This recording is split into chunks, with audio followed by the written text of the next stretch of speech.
The moon hung like a silver coin over the still water of the pool, casting long, wavering shadows. We sat there, just like we had 1,000 times before, two friends sharing the quiet of the night. But this quiet was different. It was heavy, filled with all the words we'd never said. 20 years. 20 years of inside jokes, shared secrets, and moments that felt like they were suspended in time. 20 years of me pretending my heart didn't leap every time you walked into a room. The silence between us stretched, no longer comfortable, but thick with a truth we'd both been avoiding. It felt like standing on the edge of a cliff, knowing one word could change everything. I looked at you, really looked at you, and saw the same unspoken story reflected in your eyes. Every casual touch, every lingering glance, every shared smile, they weren't just friendship. We both knew it. We had always known it. But knowing and admitting are two very different things. My voice was barely a whisper when I finally broke the stillness. Every time you smile, I said,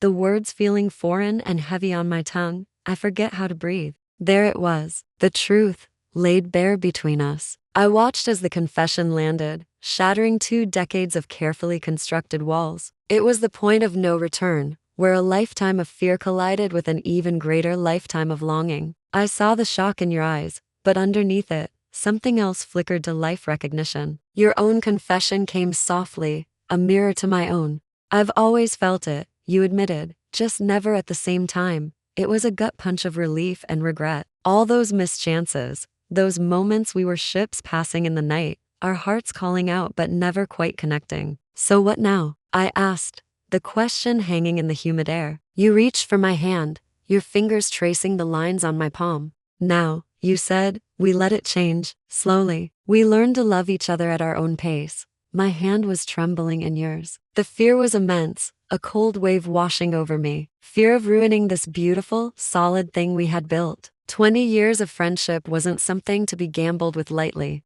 But as I looked at you, the fear of never knowing, of spending another 20 years in this limbo, was so much greater. What if we ruin it? I asked, my voice shaking. You looked at me, a soft, beautiful certainty in your eyes, and said, then let it ruin us beautifully. And that's when you leaned in. The kiss wasn't a sudden explosion, but a quiet, trembling inevitability. It was 20 years of longing poured into a single, breathtaking moment. It was soft and hesitant, yet charged with everything we'd left unsaid. When you pulled back, your forehead rested against mine. That was the hardest thing I've ever said, you whispered, your breath warm against my skin. But you've been in my heart for longer than I've ever been willing to admit. In that moment, everything shifted. It wasn't about a perfect storybook romance. It was about us. It was real. It's love when it's daylight, I found myself saying. Because for the first time, our connection wasn't a secret tucked away in the shadows of the night. It was out in the open,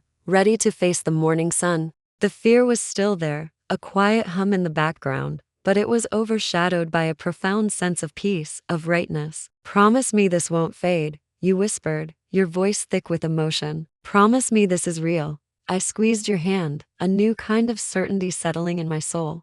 After 20 years of searching, of running, of almosts and maybes, I was finally where I was supposed to be. I was home. Only if you promised to stay, I replied. And in the quiet of the night, surrounded by the ghosts of our past and the promise of our future, we made a new vow. No more running, just staying, just us. Thank you so much for being here and sharing in this story with me. If it touched your heart, I'd be so grateful if you'd like this video and subscribe to the channel for more stories about connection and the human heart. See you in the next one.